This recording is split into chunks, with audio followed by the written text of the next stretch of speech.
Walt Disney Pictures and Jerry Bruckheimer present Pirates of the Western Frontier.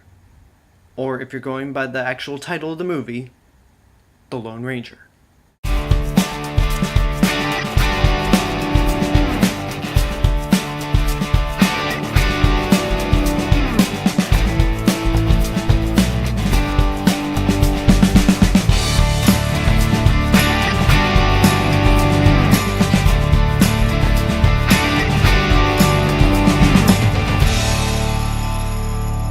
Alright, so based on the 1933 radio serial, out of all the ideas for Disney to turn into a movie, this is an oddly peculiar one. The Lone Ranger stars Armie Hammer as John Reed, a man of the law who transforms into the title character, the Lone Ranger. He's on a quest for revenge after outlaw Butch Cavendish. That's a weird name. He has to change his last name, but whatever. After this outlaw basically kills John's brother right in front of him and cuts out his heart. Whee! Disney! Joining him on his quest is a Native American, Tonto, played by Johnny Depp, who is also seeking out Cavendish for revenge. This whole story is told through flashbacks by an older Tonto from 1933, which probably would explain why Johnny Depp got higher billing, outside the fact that he's Johnny Depp. Let me first say that I had no expectations for this movie. The trailers didn't look that appealing. It looked like it could be fun because I'm a fan of the Pirates of the Caribbean franchise. And aside from this being from producer Jerry Bruckheimer, this is also from the director of the first three Pirates of the Caribbean movies, Gore Verbinski. But I've heard about a lot of the production troubles that were happening, all the setbacks before this movie actually became what it is. And in my eyes, when a movie has to go through development hell, that's not always a good sign. Much to my surprise, however, I found myself liking this movie. And I'm on the minority of that factor of people that like the movie. While The Lone Ranger is not a perfect movie by any stretch of the imagination, it is indeed fun to watch. The acting is good, Armie Hammer and Johnny Depp are good in their roles. Even though Johnny Depp can steal the show at times, I mean, he's basically playing Captain Jack Sparrow once again. But, I mean, that attitude, I enjoy. I mean, Captain Jack Sparrow is obviously a phenomenon of a character, and even though this is not a Pirates of the Caribbean movie, Johnny Depp is still very enjoyable in the movie. I mean, he's Johnny Depp. Although I'm still waiting for that team-up where he makes a movie with Robert Downey Jr.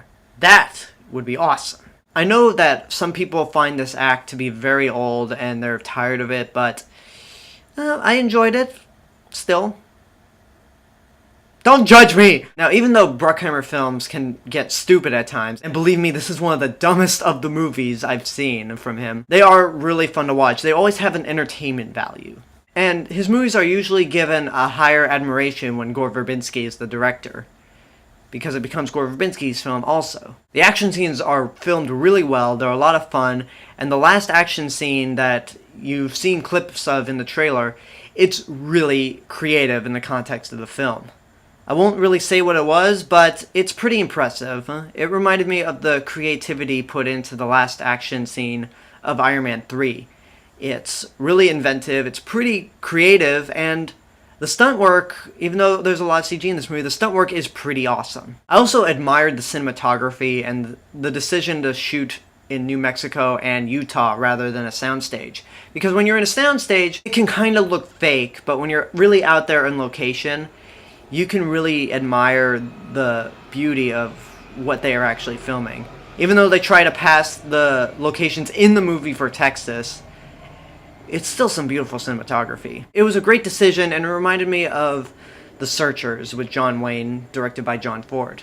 One of my favorite westerns of all time. Now, as I mentioned before, this movie is not flawless, and it's one of the dumbest Bruckheimer productions I've ever seen. The movie's too long. It's 2.5 hours. There are points in this movie where it really dragged, and I was like, come on, can we get to a stupid action scene? One other thing, if you're looking for a really serious movie, you've heard of this little word called physics, right?